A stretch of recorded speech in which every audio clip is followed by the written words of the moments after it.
अस्सलाम वालेकुम फ्रेंड्स, उम्मीद करता हूँ सब लोग खैरियत से होंगे। अपने चैनल तलहा ट्यूशन एकेडमी में आप सब लोगों को करता हूँ वेलकम।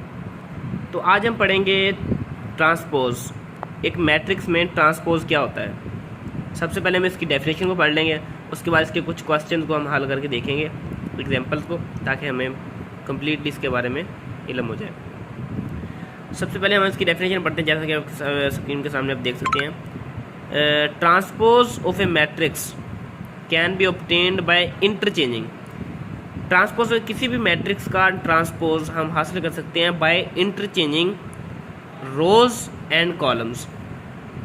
इस डेफिनेशन को जानने से पहले आप लोगों को पता होना चाहिए कि रोज क्या होते हैं और कॉलम्स क्या होते हैं। रोज किसी भी मैट्रिक्स में रो कहते हैं हॉरिजॉन्टल लाइन को, जैसा कि आप इस नीचे एग्जांपल में देख सकते हैं। ए और बी, नीचे है सी डी। अब ये जो पहली रो है, एक पहली हॉरिजॉन्टल जो लाइन है ए और बी वाली, इस डायरेक्शन में अगर हम देखें तो इसको हम कहेंगे रो है। और इसी तरह सी और डी जो है हमारे पास, ये भी एक रो है। और इसी जो अगर हम कॉलम देखें तो ए और सी और दूसरी तरफ बी और डी जो है हमारे पास हैं, ये कॉलम है। अब दोबारा डेफिनेशन को पढ़ते हैं, क्या कहता है। वो कहता है कि transpose of a matrix can be obtained by interchanging rows and columns. मतलब कि रोज और कॉलम्स को इंटरचेंज करने से हमें ट्रांसपोज ऑफ ए मैट्रिक्स मिल जाएगा। अब इसको कम्प्लीटली समझने के लिए हम एक एग्जांपल को देखते हैं। नीचे लिखा हुआ है, for example A matrix of order m multiply n। फर्ज करें कि एक मैट्रिक्स है, उसका ऑर्डर है m multiply n। Then order of a transpose, और उसी मैट्रिक्स a का ट्रांसपोज अगर हम लेंगे तो will be n multiply n। पहले m मल्टीप्लाई n था और अब वो हो जाएगा n मल्टीप्लाई n।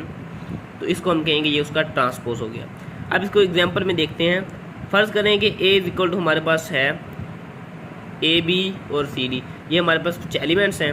इनका जब हम ट्रांसपोज लेंगे, अब आप जानते हैं कि यहाँ पे जो रो है वो है ए बी और सी डी, ये रोज हैं। इनको हम कॉलम में कन्वर्ट करेंगे।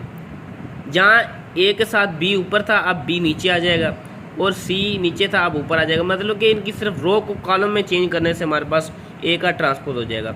इसी तरह दूसरी साइड पे अगर हम देखें, बी की एग्जांपल है। बी का हमारे पास एक मैट्रिक्स है, बी इज इक्वल टू हमारे पास है, जो एलिमेंट्स लिखे हैं उसने 1 5 4 3 7 9। इसमें 2 रोज हैं और 3 कॉलम्स हैं। इसको हम कैसे कन्वर्ट करेंगे। जारी बात है, हमारे पास अगर 2 रोज और 3 कॉलम्स हैं, अब हमारे पास इसका ट्रांसपोज आएगा 3 रोज और 2 कॉलम्स। तो वो कैसे होगा, 1 3 नीचे था, अब 3 ऊपर आएगा, रो बन जाएगा। और 5 7 एक और रो बनेंगे नीचे, और इसी तरह 4 9 नीचे वाले रो बन जाएंगे। उम्मीद है आपको ये ट्रांसपोज समझ आ चुकी होगी। अब एक हम क्वेश्चन की एग्जांपल की तरफ चलते हैं। थोड़ा सा बड़ा क्वेश्चन है, आइए हम देखते हैं। तो कहता है कि एग्जांपल पहले हमारे पास, if A is equal to this, ये सारे उसने एलिमेंट्स लिख दिए हैं, ए की वैल्यूज़ और इसी तरह बी की वैल्यूज लिख दी हैं। कहता है शो करें ए प्लस बी का transpose is equal to A transpose plus B transpose. अब इसको हम जब सॉल्व करेंगे, आइए नीचे देखते हैं। उसने लिखा है since A is equal to A, हमारे पास ए की वैल्यूज लिख दी है उसने। अब उसको जब ट्रांसपोज लेंगे, जैसा कि मैंने आपको ऊपर बताया था ट्रांसपोज कैसे लेते हैं, रोज़ को कॉलम में कन्वर्ट कर देंगे। 1 3 0 नीचे था, कॉलम में था, अब उसको हम रो में लिखेंगे। 1 3 0 रो में लिख दिया। इसी तरह 0 1 -2 कॉलम में था, उसको हम रो में लिखेंगे। इस तरह बाकी एलिमेंट्स को भी तरतीब वाले लिख देंगे। ए का ट्रांसपोज लिख लिया। अब इसी तरह बी का ट्रांसपोज लेंगे।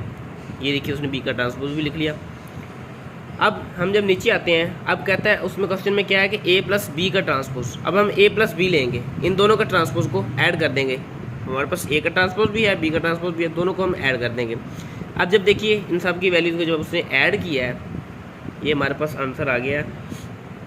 ये आप देख सकते हैं, ऐड बिल्कुल सिंपल एडिशन। तो एडिशन जब ऐड किया है, इसी तरह जब उसको आंसर निकाला, हमारे पास उसको इक्वेशन ए का नाम दे दिया।